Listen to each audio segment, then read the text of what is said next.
ఆ!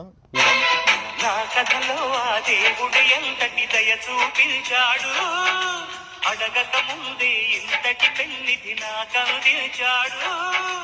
కడలే తరగని చంద్రుని నేస్తం చేశాడు, ఎప్పుడు వాడని కలువని చెలిగా ఇచ్చాడు. ఓ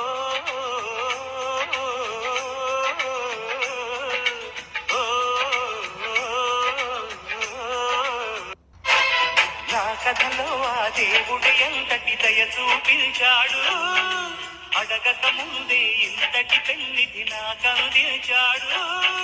కడలే తరగని చంద్రుని నేస్తం చేశాడు, ఎప్పుడు వాడని కలువని చెలిగా ఇచ్చాడు. ఓ